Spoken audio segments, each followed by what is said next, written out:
Hi, Chris. Hey, Christina, How's what's it the going? good word? I'm well. How are you? I'm good, and today we are a threesome with your wife. I know. Oh, It's like California legitimately a living. threesome. Yeah. Yep. A spiritual threesome. And today I'm really excited because we both agreed that we really wanted to have someone on that we could both kind of tandem read and do our thing and show what we do, right? Because we always just kind of show up and we talk about things, but now, we're ready. And what better way to do it than jump into the deep end and get your wife to come along? Yes. That Yeah. was And an it's, interesting conversation. That was good. yeah, and it's challenging, reading Meredith because then there's the differentiation between, her people and what's coming in, and then there's Chris, the husband. That's why you're sitting in a different room, Meredith. But we're live from San Luis Obispo, and Christina King is live from Long Beach, California. And I'm excited. So this is hopefully something that Christina and I will do. I'm sure it is actually. I say hopefully, it's just going to happen. And the trick is that you have to like the podcast and subscribe in order to win a deep coaching session with Christina and I on the podcast. Exactly. Sound good? You like that? Exactly. Yeah, I like that. So you can email one of us, either Chris at kingandmccann.com or Christina at kingandmccann.com. Preferably Chris. No, just joking. Bother him. Schedule it with him, and I'll just show up. No, it doesn't matter. But yeah, you definitely have to like and subscribe. So back to the threesome. Yes. We are going into the Akashic Records. So both Christina and I use a variation of Linda Howe's pathway prayer process. Meredith, you do not need to go into your own records. You can just sit back, relax, and strap it down. Okay. All right.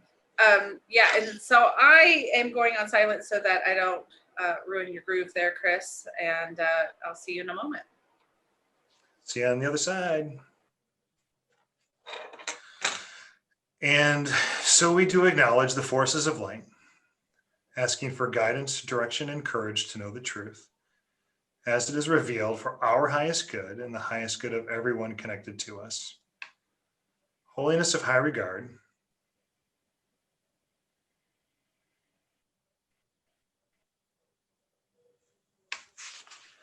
help me to know Meredith in the light of the Akashic Records, to see Meredith through the eyes of the Lords of the Records, and enable me to share the wisdom and compassion that the masters, teachers, and loved ones of Meredith have for her. And I'm going to be silent for probably a couple minutes here.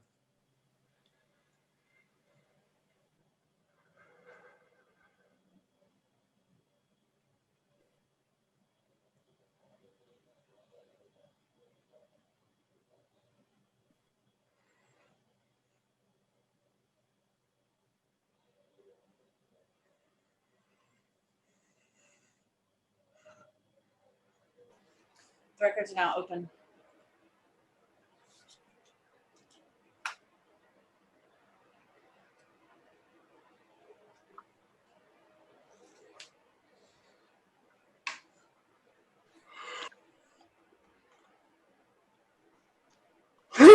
The records are now open. All right. What do you say, Christine? You want to take a couple seconds? Yeah. I just got to do initial downloading here.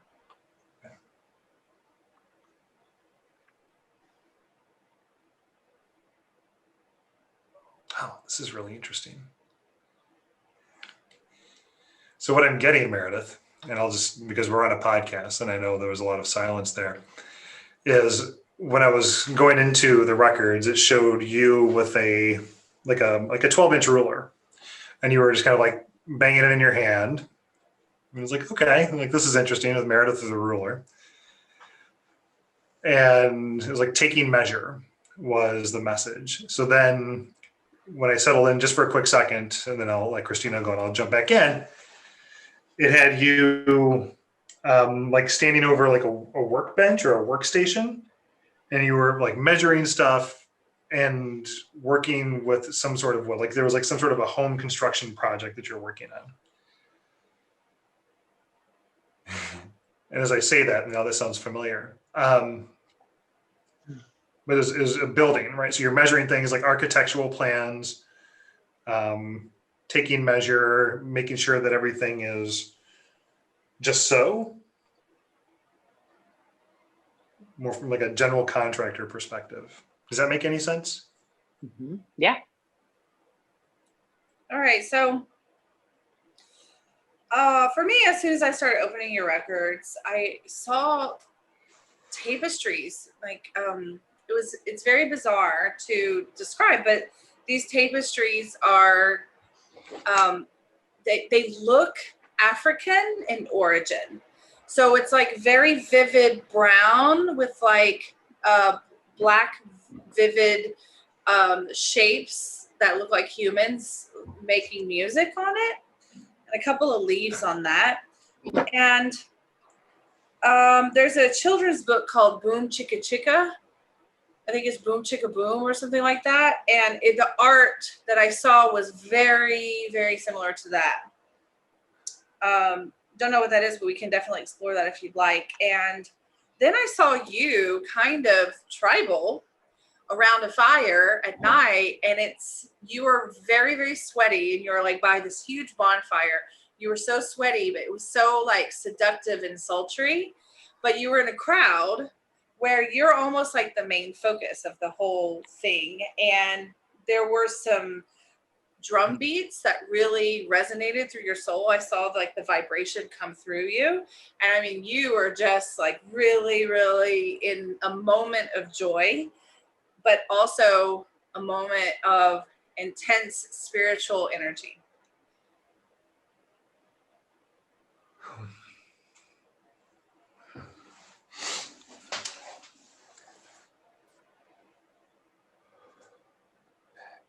Yeah, I'd love to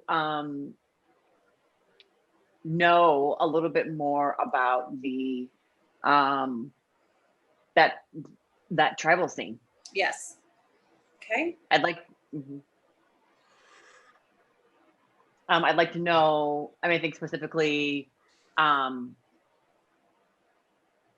was it, what am I in is this a previous incarnation or a previous expression of myself? That's a good question. Yeah, I'd like to know that. I really think it is, actually. Yes. Definitely. But I also think that it's important for you to, because I'm asking, why does she need to know this? You know, if it's already passed and whatever. It's because of the music, of the colors. A lot of those kinds of things about that life would really resonate with your soul now. Mm-hmm. So I don't know if you're a music lover or you're a drum circle lover of like dancing around a fire kind of deal, but definitely explore that side of yourself. Have you had an interest in kind of like sub-Saharan African tribal music? I mean, there are so many. Africa's so vast. I don't know how to pinpoint it because there's so many, peoples of Africa. But I'm seeing specifically this. I'm getting the book Boom Chicka Boom. I'm gonna have to look that up. But I think I will too. Yeah. So what I'm getting out of that is that it's very much so yes to a past expression, but the reason it's being served up right now is because of the relevance and how you can use that sort of activity to really be present and embodied. So rather than being in your head, using very drum heavy music, very primal, earthy, elemental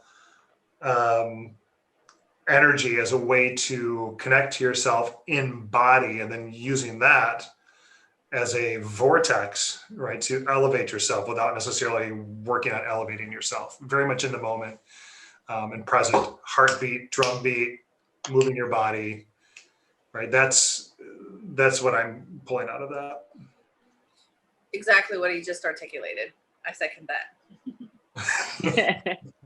But I'm also getting a little bit of like, there should be some moments of unbridled joy in your life.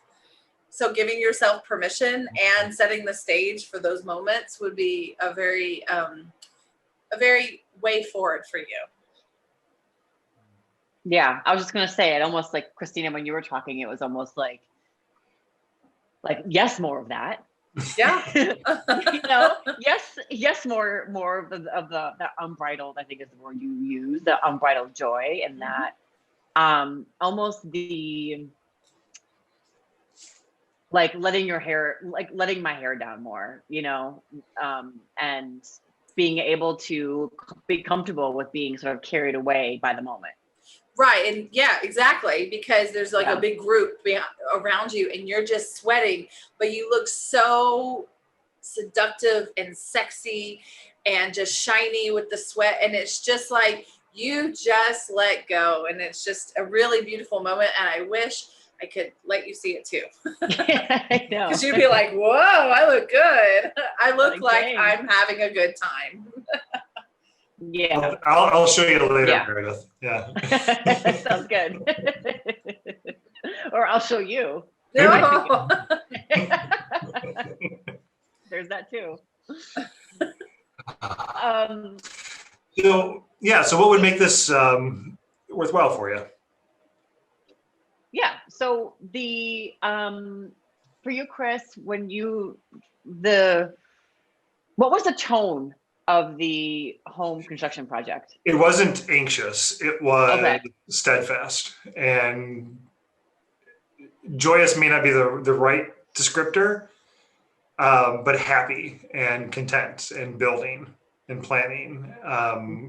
And you like to plan. And it's like no wasted effort though, right? So you were leaning into it. You had everything you needed from a tooling perspective, the whole setup, and everything's laid out in front of you. It didn't feel frantic. It didn't feel anxious. And it feels like taking measure and assessing and just kind of having a sense for where things are as you're building this next version of yourself. Right. So that was Right. what you're referring to, what you spoke about earlier, right? Yes. Which I think I took my thing out, which is fine, but I got something else a little bit, another layer to add on to it, which is there is an element of empowerment about that for you, because I'm getting the word frustration over and over again, actually, when you in the past maybe have done things that do need to be controlled in some way, like a project. So it's like now it's the time when it's like you'll have a very better experience with it all, because now it's like you're a little bit wiser to the frustration and to the troubleshooting of it, like kind of calming yourself down and being like, okay, I'm just going to roll with it, and if I cut that wrong, I cut it wrong, that's fine. How can I just change it and make it look better than before? And then, you know, there's like a source of empowerment in that kind of like being in that kind of project. And I'm glad you said empowerment, because when I see you in this like room doing this work, it's you by yourself, right? So it's almost like you're in your own like garage or your own work, like some say men, but some people have their own like garage where they go do woodwork and stuff like that. It's your own little sanctuary that you're working in. So, you're like bent over, you've got the outfit on, you've got the jeans on, right? It's like you're fully present and aware of what you're doing. It's all about the outfits in this. All of the outfits, I was just gonna say. But I'm getting it's almost this is representative, that moment that about, you know, the building and everything is kind of like an active learning meditation almost. So it's like the journey is kind of like up and down, and at the end you're like, I learned so much.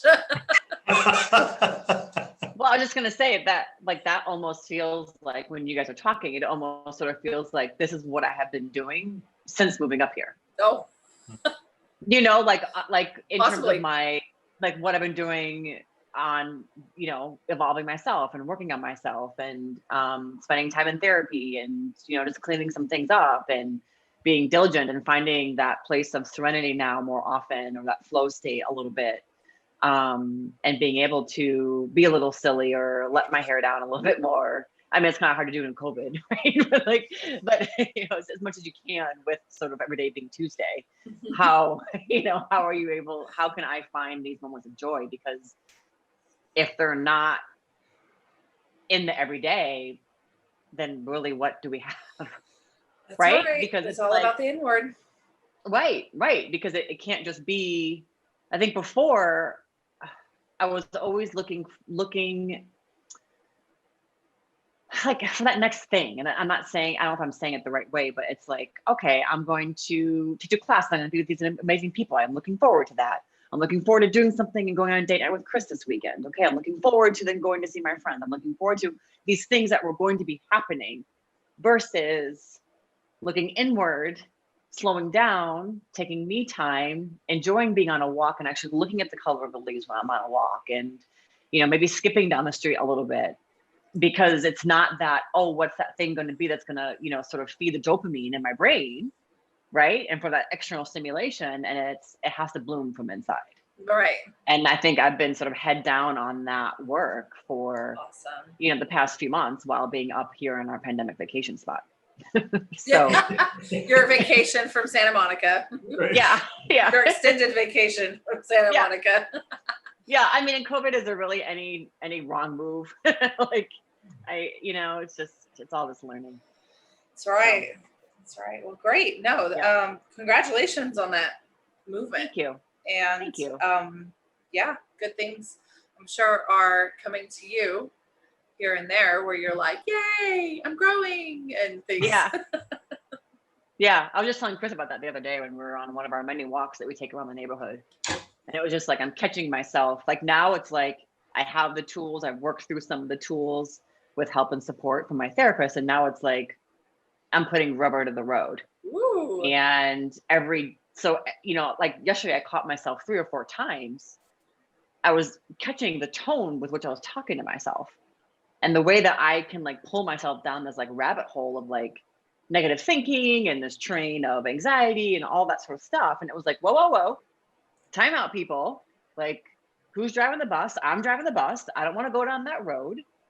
So let's just take a breather here, and I'm not going to play into those mind games. Just not. But it's like, it was tiring, because it's like, oh, I'm doing this again. Oh, I'm doing it again. And it was just like, no, but yes, I'm doing it again, because it's going to get easier and easier and easier and become more second nature as I keep working with it. And that's like the everyday work. Yeah, you're right. That's exactly what everything was just a minute ago. Yeah.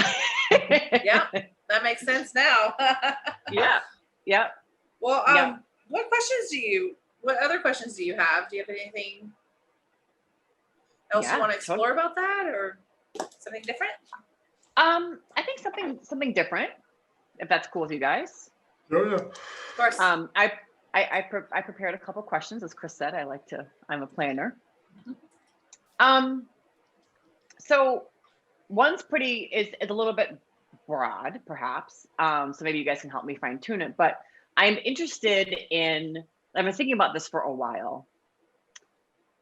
What broad lessons am I to be learning in this lifetime?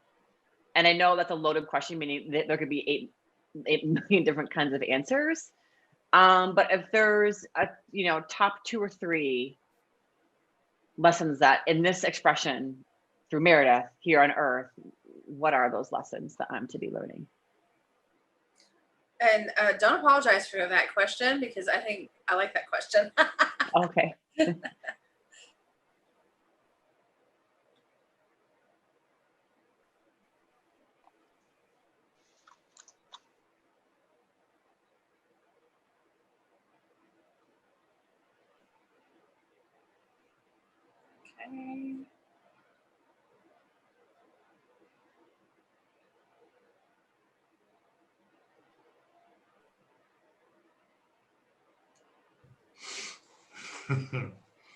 I'm gonna let Christina fire away first.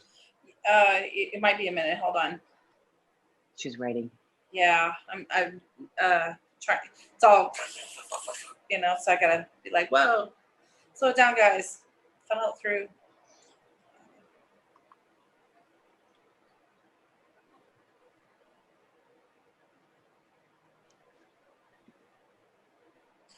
Okay, so the first word I get is balance. That's a big theme for your entire life. So I'm hearing that if you were to analyze your entire life, you can chop it into different sectors, right? Of like time and stages of life, right? And in every one of those, you had situations as a whole where you had to balance one thing and another thing. So it's almost like you have a personality where you just want to go ham in one direction and then you want to go ham in another direction.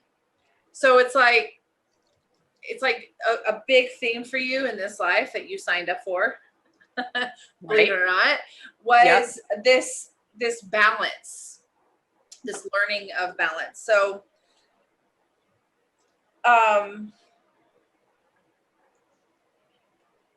so like for right now, it's like work versus life balance.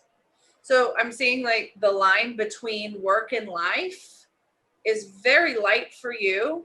And that's okay, that existence of both. But it's like trying not to actually separate it too much, which is the opposite of what you might think. It's like where you embrace it all as part of your life. I'm gonna have to sneeze in a minute. Sorry. Okay, it's gone. But does that make sense to you? It's like, it's almost like I see you doing classes online, because I know you are.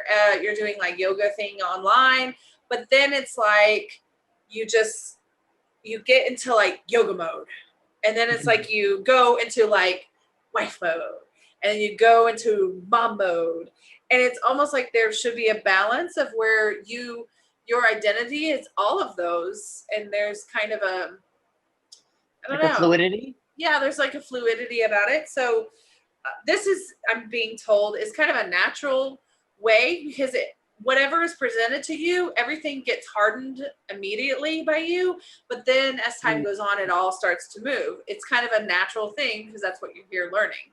So if you look at other places in your life, that probably was very similar, where everything started out as sector, sector, sector, sector, and then it got a little bit more comfortable as you, I don't want to say softened up. I mean, you're still very tough, but like, kind of softened the edges a bit. And in some other lives that you had, a lot of them, there were a lot of control issues placed on you and placed by you. And that is maybe some trauma in the future that you might want to explore, maybe with your husband, going back to some of those lives to talk to that manifestation of your soul and give it the healing that it needs, so that you can kind of cut the ties and make it a little bit milder of the effect that you bring into this life. Chris. Was that a second? Oh, yes. Was that the second lesson? Or is it related to the balance? It's related. It's related. The balance is related to control issues. Yeah. Okay. Yeah. So the first thing I got was trust. And the second thing I got was love/be loved. And I was like, oh, that's interesting. But they were separate, right? So like just things to work on. And some of it just felt like master. It's like spotting someone, the R, S, T, L, N, and E on Wheel of Fortune, right? It's like, yes, to love, learn how to be loved, right? Like those are some pretty common themes, but trust, and it's less about your trusting other people and more about you trusting yourself. And when you bring an ease and grace, and I had heard your voice saying ease and grace, Chris, ease and grace. And when you bring an ease and grace into your life, and less monkey mind, more allowing and trusting that everything is as it's supposed to be, gives you the space in which to operate, the space in which to be able to dance freely around a fire, half clothed, to skip down the street, to have a 12-year-old yelling in your ear, and to be able to enjoy that, right? As if it's like the soundtrack that you signed up for. And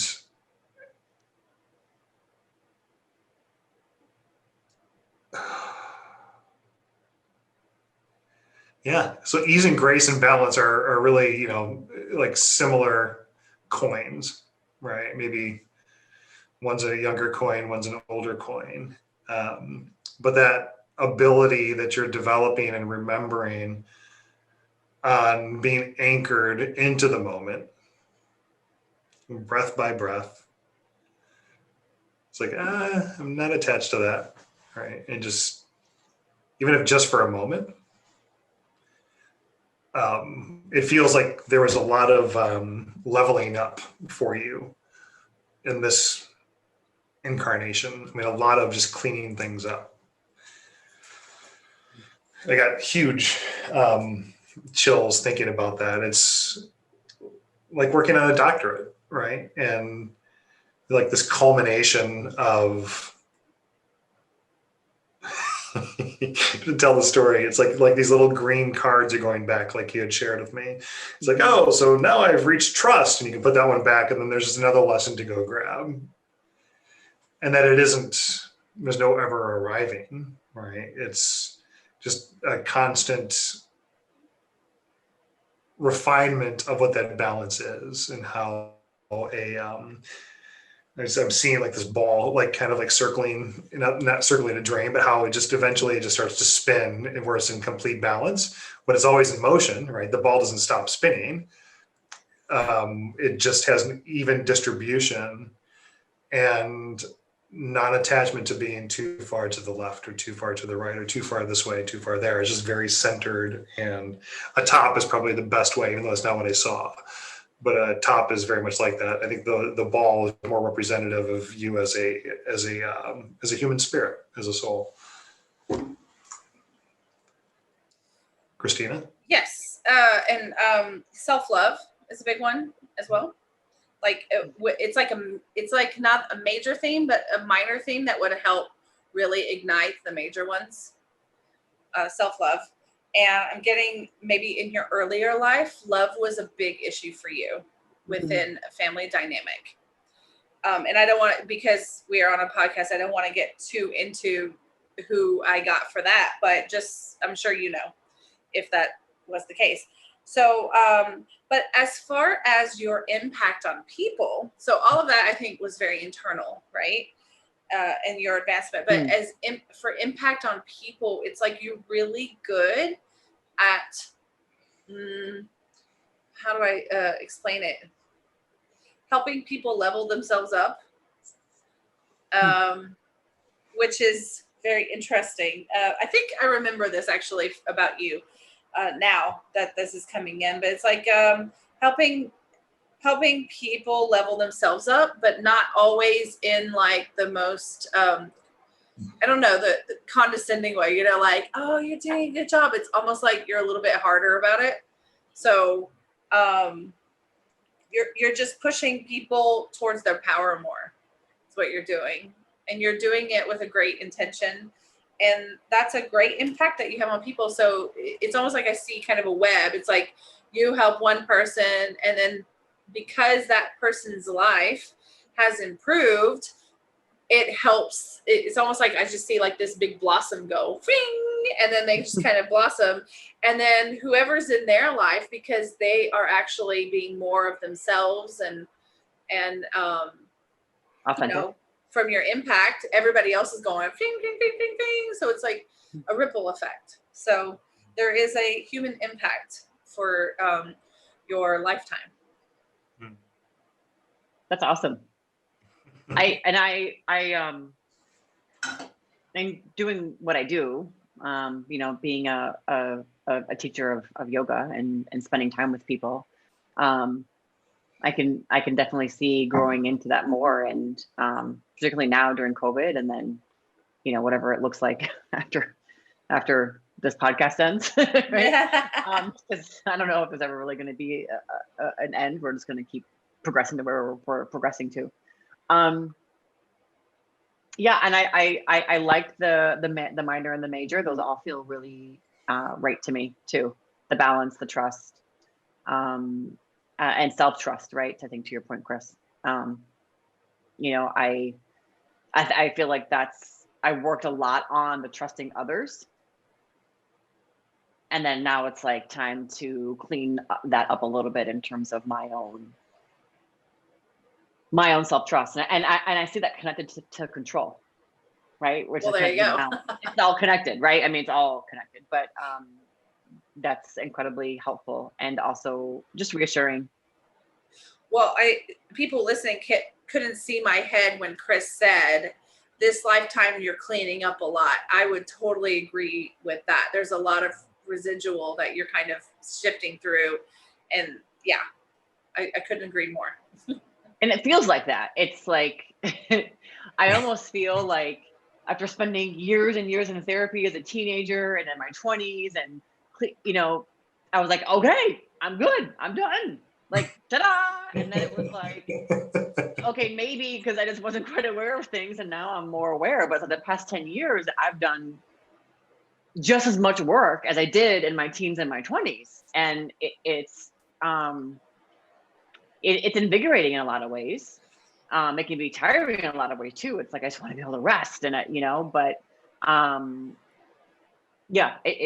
sometimes I'm just like, wait, I thought I already worked on this, or I thought this was already put to bed, and now it's coming back, but in a slightly different way, or, so, yes. Yeah. Do you think, go ahead, Christina, sorry. No, it's just going to be like, you're going to come out of this better than when you came in, as in into the life and exit life. You're going to be, pretty powerful. I mean, you already are, but I know. Thank you. You too. It's in professional, I guess in any like professional baseball league, they take mud out of a river and they use it to buff the baseballs as they come in. It's a very specific mud. And so as you're talking about this refinement, I have a question for you. And then it gave me this baseball metaphor in using some of this mud, to make the baseball playable, right? So using something that's very earthy, could be perceivably dirty. I'm seeing like a lot of like microbes in there. So like even though the mud appears to be mud, there's like infinite amounts of life forms that live in these riverbanks, and using that as a way to bring this to life. So it's not a solo effort, right? It's also leveraging what's around you to be able to do so. So the question for you is that if you go back in time, let's say 15 years ago. Pre you. not by design. I guess it's certainly 10 years ago, but let's just go back like 10. Let's go back pre-Hudson, right? So let's go back almost 14 years.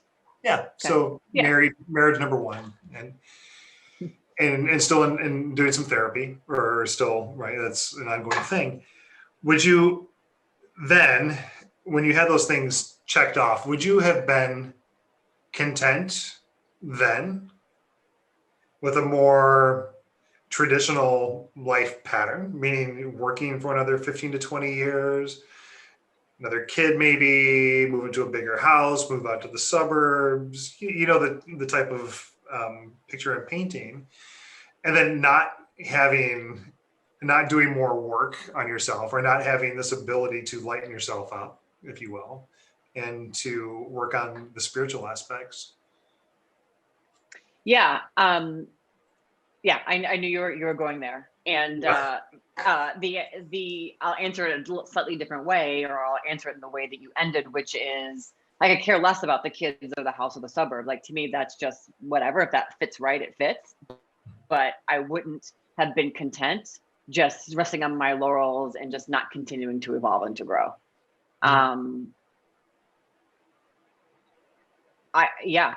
yeah, I don't see that ever happening, or have ever been able, like, even been in the cards for me. Just because of the way that obviously my life has turned since then and has changed and evolved. But I certainly would not have been a happy person. So, you know, if the growing and evolving and lightening up, as you put it, puts me in the suburbs and the house with kids and all that, fine, great, and doing my job, okay, fine. You know what I mean? Like, to me, that is what leads, not necessarily starting with the tactical part of the way my life is living. Mhm. You know, if I was evolving and leveling up and, you know, in a tree house in a jungle somewhere, and that was what I needed, okay, you know. So as he asked that question, because I'm tapped in, right? I got a no. And then I wrote spiral of hell. So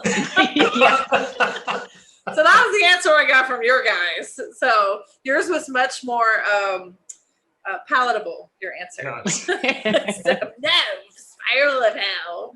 Bleep, no. Yeah. Anyway, Right. thank you for saying that. Yeah. But I also, you know, I mean, having, you know, Chris, you come into my life and us finding each other, it certainly took us down different paths, and you support me, I support you. And sort of like, we were obviously destined to be where we are. And I just think that if I had stayed not meeting you and stayed sort of where I was at, yeah, I just would not have been very happy. But I don't know how long I would have stayed there. Mhm. Oh. Yeah. That was a cute moment. I like what you said. That was really sweet. So yeah, I mean, we can still talk about this if you want, or do you have another question? I'm ready.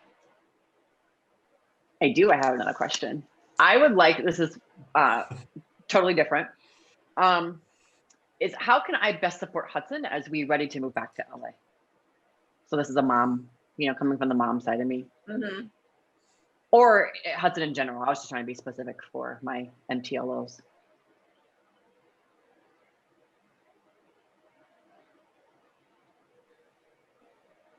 And for those playing at home, MTLOs would be the masters, teachers, and loved ones that are contained within Linda Howell's Pathway Prayer. Yeah. Now back to regularly scheduled programming. Yeah. Which is still me taking notes.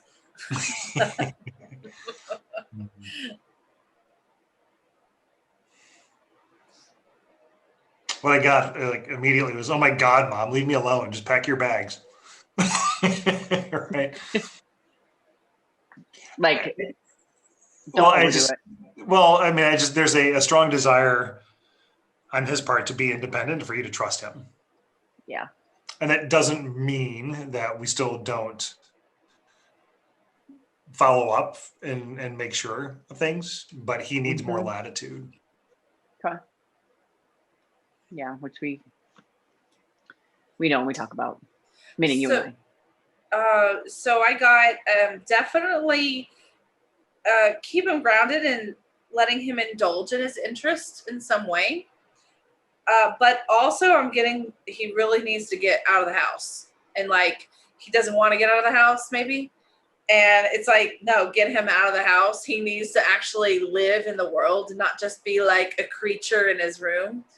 Like, I'm seeing like him slithering out, like, give me a snack, you know, and then slithering back. It's like, 'cause, I mean, he's that age anyway, right? And that's pretty common. But it's like, it's kind of like you kind of, or maybe you're gonna have to force him to go out, and even though he might not like it, like, he's still like participating in life in a way. So that's number one. It's like, still let him have his interests, but also be like, nope, this is your responsibility as a human being, a citizen of the planet. We're all going out for something, or, you know, something like that. But I'm getting like a social aspect that's going to be coming up. I don't know if it's already been, but like a social aspect in that he is going to want to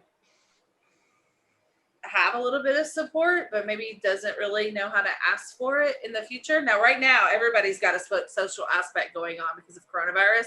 I'm saying like down the line a little bit as he's kind of getting into like really vicious teenage like years, there will be some social things going on, not particularly problems, but like just identity and, you know, where you fit in the world. Okay. And so,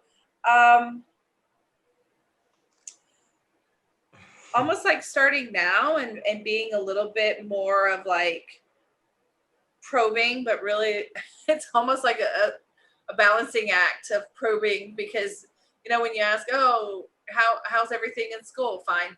Which God, nothing. Yeah. Fine. Yeah. It's like this anger. So I don't know, just to, you know, to keep pressing him like that, but in a way, just be like, hey, listen, you ever want to talk about something? I'm here for you. You know, I don't know, like somehow making sure that he always knows that no matter what, he can come to you. And actually I saw a meme today that was very appropriate, and it was about dad, but not, I mean, it can apply to both of you. It's like, don't, what was the meme exactly? It was kind of like, when you screw up in life, be the dad that it's not like, oh my God, I have to call my dad, I'm in so much trouble. It's like, oh my God, I'm in so much trouble, I have to call my dad. Yeah. Kind of like that kind of situation. Yeah, 100%. Right. So that would be a good way to support him in the future. Yeah. Okay. That's great. And as for right now, it is just that delicate balance, right? I mean, giving him the sense that he has freedom, but also following up on him. We know that he needs to get outside. Yeah. It's it's just different times to be able to. It's hard for me during the day, you know, because of to work to get him out. But next week's a different week because both he and I are off. So yeah, we can go do a couple of hikes with Kingston. Family bonding. Yeah. Well, and we get him out during I mean, he walks during the day. I mean, he does get out. And you know, with everything, this is the hard part with COVID, everything's being closed. Oh, it's yeah. like, okay, we'll go on another hike. You know, it's like going out means like, you know, for him, physical activity, which, you know. Yeah, but we I know. also, out with restaurants and like going to go see things, and you know, as a whole like plethora of things you can do. But yeah, so that's something that we'll have to just continue to keep doing. Yeah. Because it is important. Yeah. Yeah. Yeah, when I originally saw this, it was almost like you guys were on a boardwalk or something, and you and Chris were like getting ice cream, and he's like, I don't want ice cream. It was like, here, take some ice cream. It was almost doesn't like sound familiar at all. it's welcome to my Sunday. Really? It was just like a creature, like, I don't want any. You know, it's like, why are we at Target? I know you like ice cream. Here's some damn banana ice cream. Eat the ice cream. Bye. You know, like. Right. But, So one of the tricks that I've employed, and I shared this with you, Meredith, particularly when we were in Montana de Oro, and he was just fucking miserable. I don't want to be here. How long is this walk? And this is world-class beauty. We are literally walking on these wonderful cliffs. There's tide pools. It's like stunning. And so as he's just like, he and Meredith are just, you know, as like kind of going back and forth, and I'm just standing behind them like, you know what? I'm going to let my higher self sort this out. So I imagined like his higher self or his, you know, his soul or whatever, just coming up a little bit, and then mine coming up a little bit. And they were just laughing like, oh, this is good for him. And then Hudson's like, why do I feel like lightheaded? I'm like, oh, that's fresh air. And then everybody starts laughing like up here. So when I do get those moments where I feel frustrated with him, or like the very human aspects of like, you know, the dad and the natural fallback positions, I just trust, not just, but I also attempt to trust that the work that's supposed to be happening at a higher level or at a soul level is actually happening because we're physically putting ourselves in the right situation. Does that make sense? How's it ring with you, Christina? Yeah, exactly. But I also got, I don't know if it's the same or not, but when earlier you guys were talking about how he wants to be independent, and I got independent jokes on him. It's almost like, okay, yeah, oh wow, you're so independent. And he's like, yes, but behind your back, his back, it's just like you guys are like,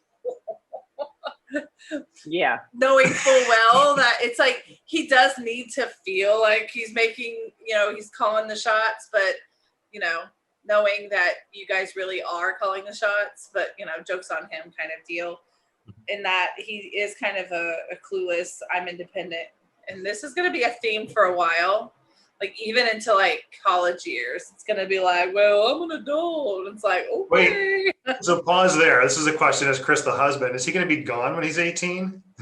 Getting a no.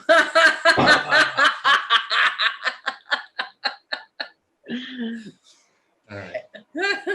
I think we've got time for one more question. What say you, Meredith? Okay. No. Well, so this is, okay. I'd like to know what my agreement is with my dad. Ooh.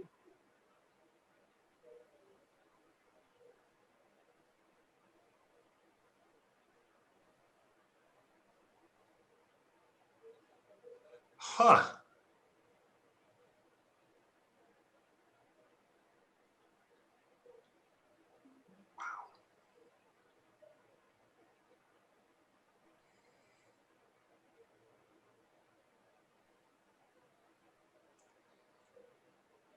Interestingly, and this is not directly answered, I'm going to go back in, but like, I'm going to give Christina some time to write.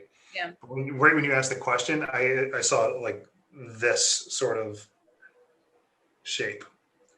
Like And an, then like a, so it was like this, and then it showed him, but like a ghostly version of himself. So it was like white light, sort of, right? So just imagine like with like moonlight coming in through a window, as a Catholic priest.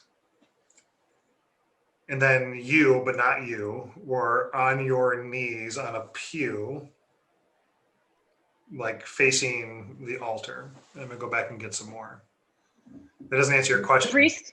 He was Okay. Oh, yeah. yeah. Well, He sort only of. became one. Yeah. Sort of. Yeah, but let me go back and get some more. So I'm going to edit a little bit of the information just because I don't want to be so revealing about maybe your father's situation. I mean, it's nothing like scathing or, anything like revealing. It's just, I'm here with you and not particularly him. So I do want to show a little bit of courtesy. But I will say, if I had to sum up, he shows love different. And a lot of the choices he makes, he makes with like insecurity behind it. So maybe there was some inconsistencies of do as I say, not as I do almost. Yeah. So that's kind of what I'm getting. It's like he shows love differently. A lot of decisions made with insecurity behind them and some inconsistencies where it just not really didn't make sense, but it just wasn't logical maybe to you how things were happening. But as far as like in this lifetime, I mean, I see it's almost like a Venn diagram where you guys are two different circles, and then there's the interaction in between, but then you're working on your stuff, he's working on his stuff. So really, you guys are pawns in each other's soul journeys, so that you both accomplish what you need to accomplish in the inner work sector, and he has inner work to do as well. That while he's here, I don't know if he's already had it, but actually no, they're telling me he's always going to be in it, almost like you, and which is almost like he's not very forthcoming with it because it's a mystery. He's not very you're kind of like, you're open about it, like you're like, I'm in therapy, but I'm doing this for myself and doing that, and maybe he's not so much like that. Like he's a little bit more like guarded. As far as he has been in your soul family before, because we all come in with like as a soul family. For example, I mean, like me and some of my immediate family, and then some of my friends, and then sometimes some acquaintances that happen to come into my life. we've all come into Earth, Earth time at the same time for kind of a reason, while everything kind of plays on each other. So you guys are part of the same, very similar soul family. So you've been different relationships before. This is the first one where it's almost like he's the dad, you're the daughter, whereas in another one, at least, it was a flip where you were the older person and he was the younger person, whatever that may be.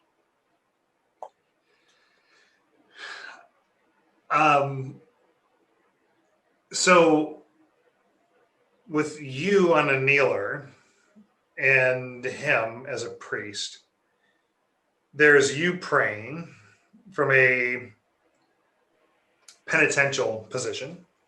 Okay. Right. And there's him praying almost from a pleading position. So attempting to communicate with the same energy of the same God and getting, because penance was a word that I heard right away, but it was more you towards him than him towards you.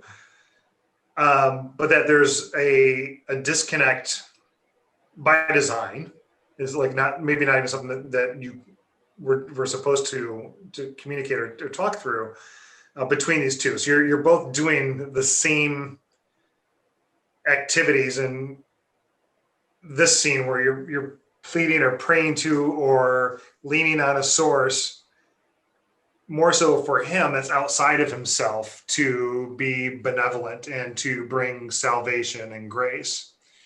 And with you in this kneeling position, because the power position is that one, right, where you're acting as a spokesperson for your flock, and where yours is a more individualized experience with that.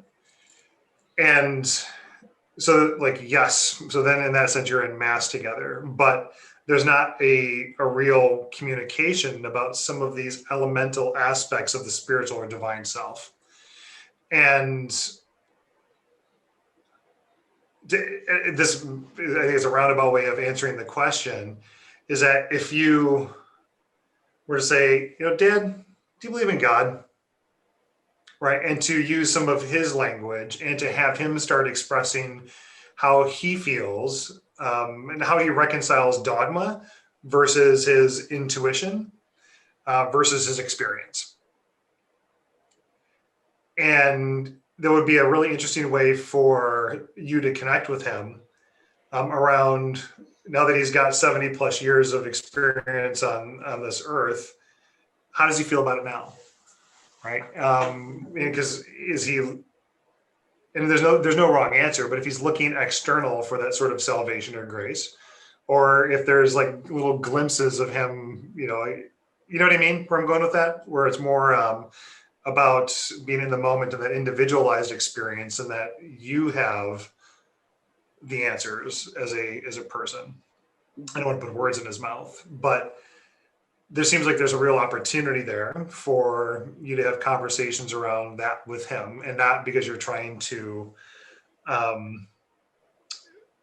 provide a certain way of thinking or even express your own way of thinking, is to allow him to explore some of these other possibilities, because some of them may feel true. He just may not have anyone around to talk to about that, particularly after his brother's passing.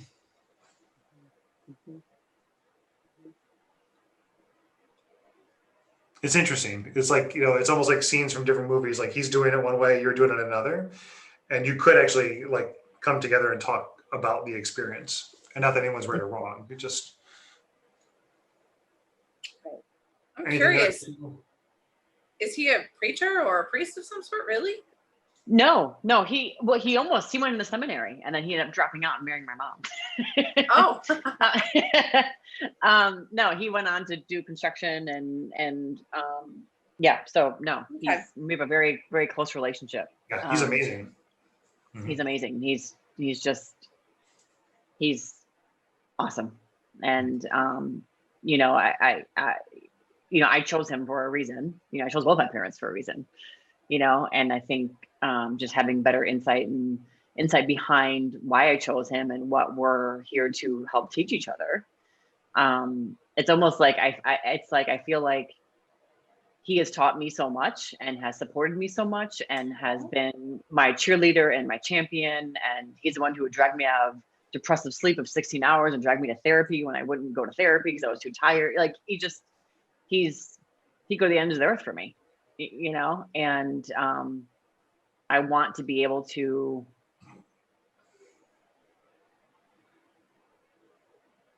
do the same for him.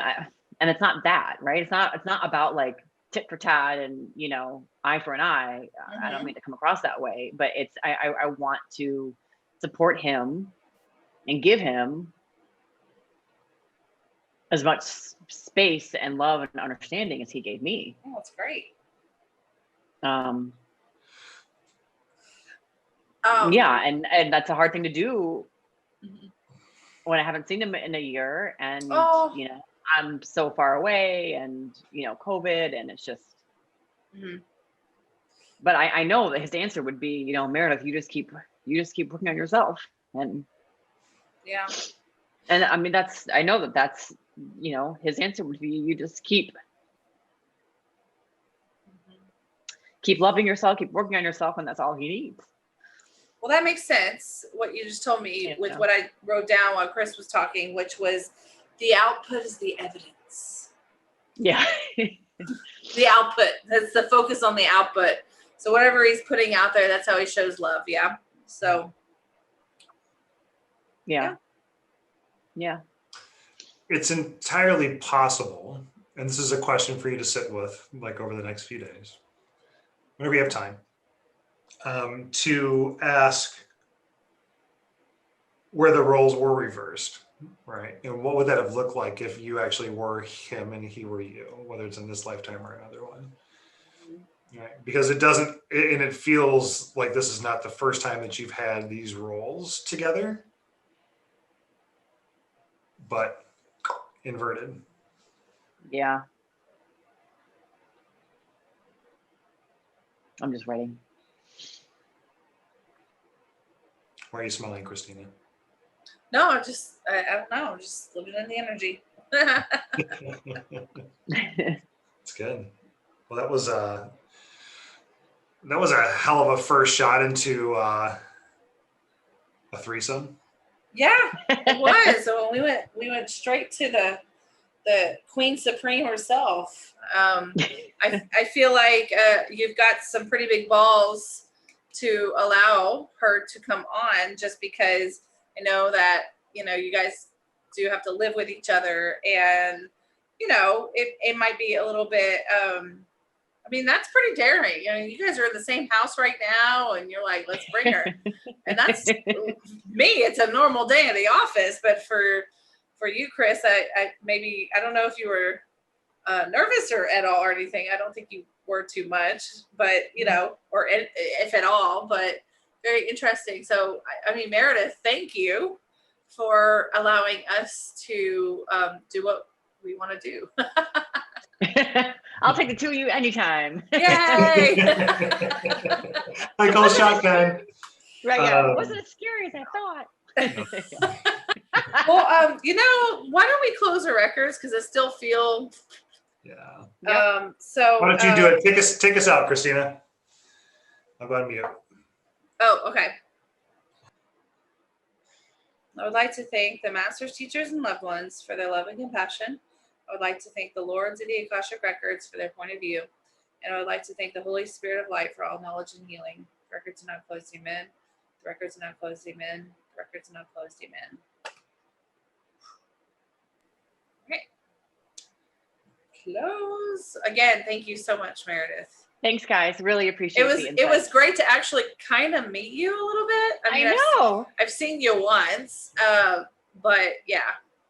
Yeah, I can close my eyes, and it's just now it's all like come together. It's great. Thank you so much. Well, when you guys get back to Santa Monica, I'll probably be more of a fixture. Boom, boom, boom. Hi. Good. Yay. Before. I'm excited about that. Yes. Maybe totally. we'll do some recording in your new house.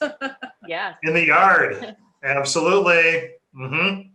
All right. Bye, guys. Thank you. Sounds like a party. I love you, Bye. honey. Love you, honey. Bye. See you after work. Bye. Bye. Got my Akashic lunch pail. Yeah. Well, that was really fun Yeah. and really what we do. It is, yeah, and it's my hope is that she got a couple little nuggets out of that. It's interesting, of course, reading someone that you're intimately involved with, and not just at a physical level or because we work together, but emotionally and spiritually, and we've signed up for it, right? So we're constantly doing it, and to separate some of the fact from not fact, but just trusting. So it's good practice for me to be able to just trust and understand that what's coming through is what needs to be delivered. Absolutely. Right. And I thought that you did an excellent job. And I do think that you definitely expertly separated yourself from husband Chris and spiritual counselor Chris. So good job. Thanks. Now it's time to take out the garbage. No, it's good. So I want to do more of this for sure. Absolutely. I'm ready. And We need people. we have people, and I think there should be a bit of a prerequisite. So I think what we can do and what we should do is at least kicking off the new year to do these pretty intensely, right? And to help people and show what it is that we do together, and just help move things forward.